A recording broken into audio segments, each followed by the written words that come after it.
Chapter 1: The Road into Darkness. Mom came up with the idea for the shortcut. It'll save us nearly an hour, She said, eyes darting between the folded paper map on her lap and the phone that refused to load directions. The blue GPS line had frozen 10 miles back, abandoned them like the last sign of civilization. Now the phone was just a blank screen with the mocking words "no service."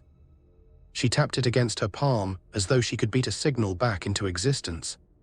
Dad leaned his elbow on the open window, his arm already tanned from hours in the sun, his voice carrying that familiar edge of disbelief.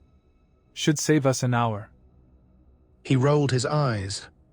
Marianne, this road looks like it hasn't been used since the 90s.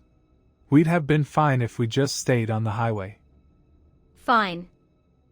Mom shot back. Fine would have meant sitting in gridlock traffic until midnight.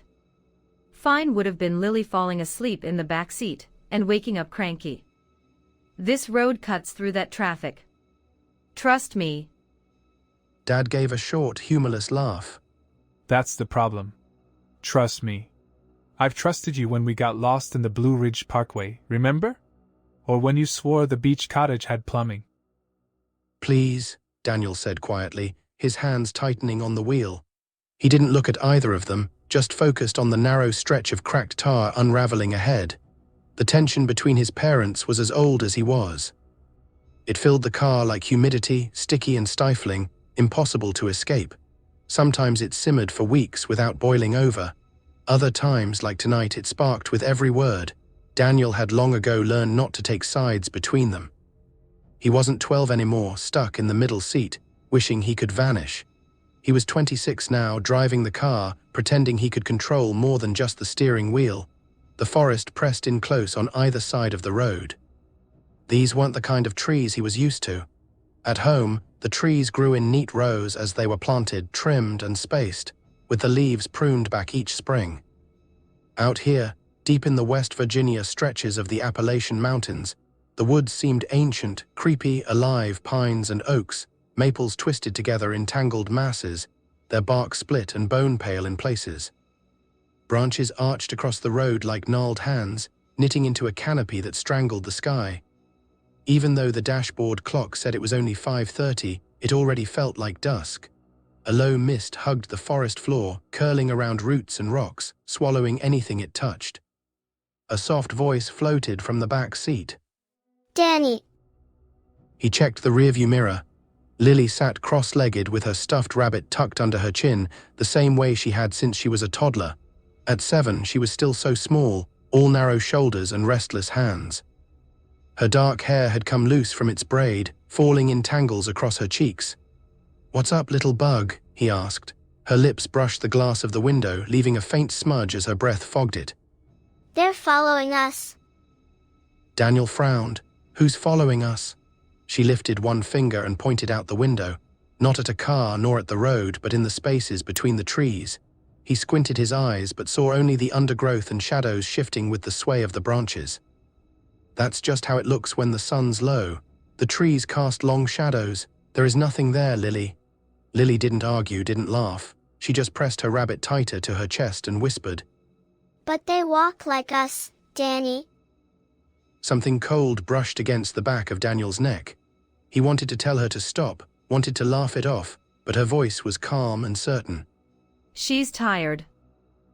Mom said, turning in her seat to offer Lily a smile. Long day. Sweetheart, why don't you lie down and close your eyes for a bit?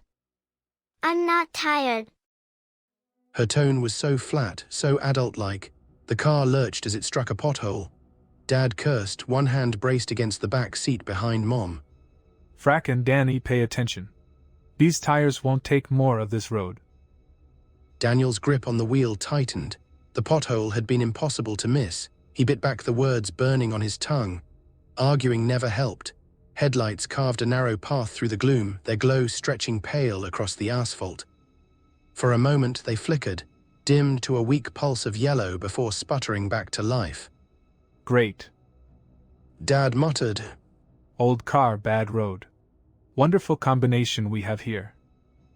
Daniel didn't answer. He was staring into the rearview mirror. For the briefest heartbeat he saw it, a figure standing at the edge of the Appalachian woods. Looks like a person, but not an animal, it's just a shape darker than the night itself, stretched tall and thin, faceless. And then it was gone, his chest tightened. It is just your eyes tricking you, he told himself, just the lights bouncing off the trees. But when he looked at Lily, her gaze hadn't moved. She was still staring into the woods, rabbit crushed against her chest, her lips moving silently. "What are you saying?" he asked before he could stop himself. Her eyes flicked up to meet his in the mirror. I don't think they like the lights of the car. A chill crawled across his arms. The forest thickened as the car climbed higher into the mountains. Branches arched overhead until they knitted into something like ribs, a cage of wood and shadows. The mist swirled around the undergrowth, carrying the faint scent of damp earth and decaying leaves. The air inside the car grew cooler, heavier with the forest's ancient, secret weight. Mom's voice rose, bright and brittle with strain. We're almost there. The cabin's not far now. Just a little bit further, and we can unpack and eat. Everyone will feel better after. No one answered, because outside, in the places where the trees should have been still, the shadows moved. Not with the rhythm of their branches in the wind, not with the fading light. They moved like they were alive.